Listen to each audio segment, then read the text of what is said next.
On a Sunday, I asked my cousin why he had not gone to church.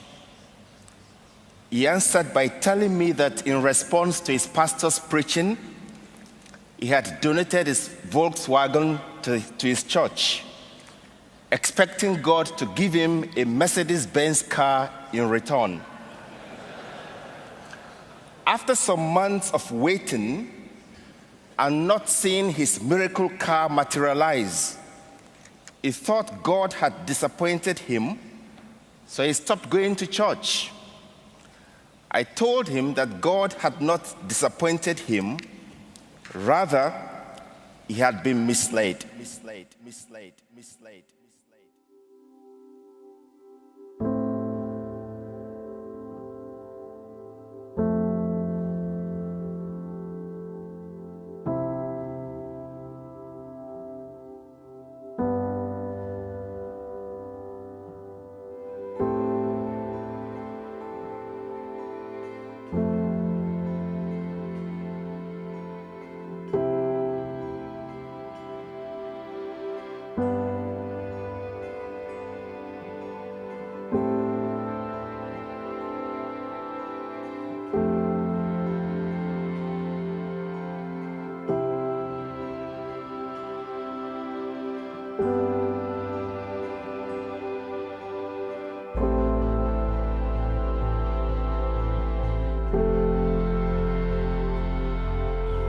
My name is Emmanuel Ahlijah.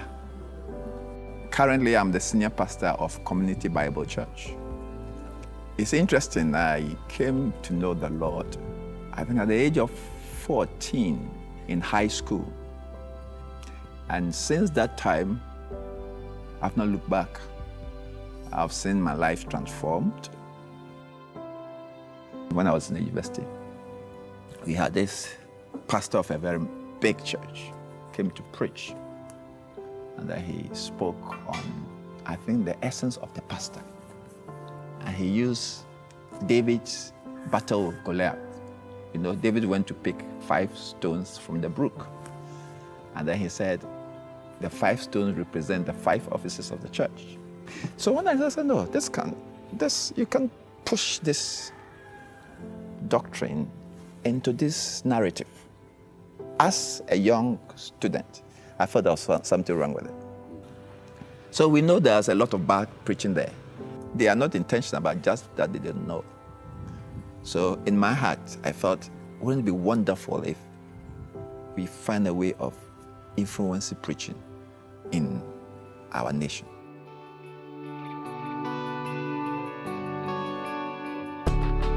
I got to know Emmanuel when he was a staff worker of the Ghana Fellowship of Evangelical Students. And it's in the context of one of our conferences that Emmanuel met Uncle John Stott and had a significant conversation with him.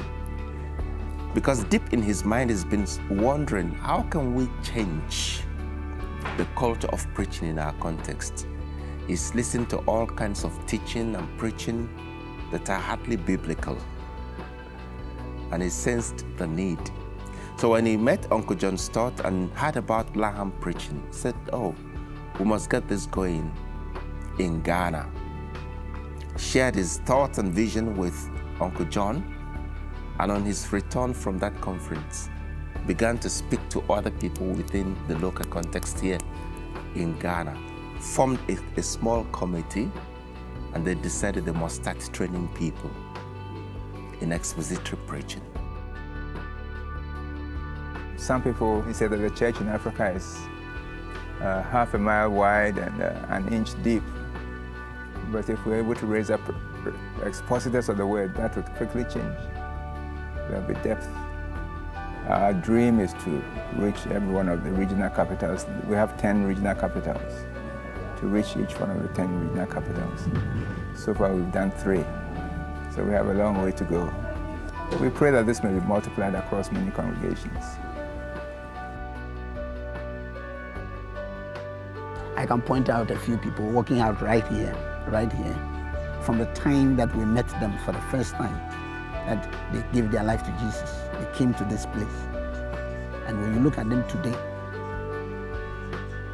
it is a clear testimony that indeed God's word, the power that is in His word, and the impact of the training that we have gone through has been on their lives. I pray that people more and more come to see, they'll have an encounter with Jesus Christ through His word and transform them. That is the goal of every preacher, that as you minister to people, you become more and more like Jesus. If it's not happening, then you are not achieving your result. Transformation is key.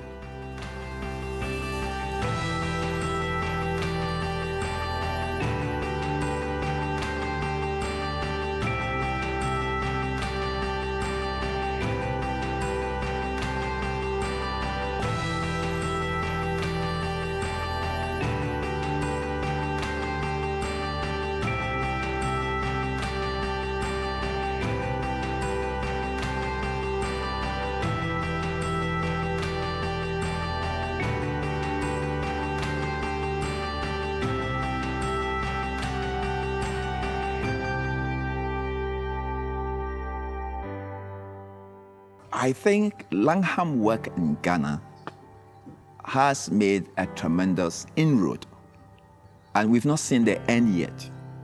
So we have started something. It's being captured. Now the theological training seminaries are opening up their doors for us. Some of the national churches are organizing their pastors to have that kind of training. So to me, I think the expansion is coming. And we don't need to stop until that vision of having a movement of expository preachers, people who are faithful to Scripture, declaring God's goodness with all faithfulness, clarity, and relevance, to the glory of God.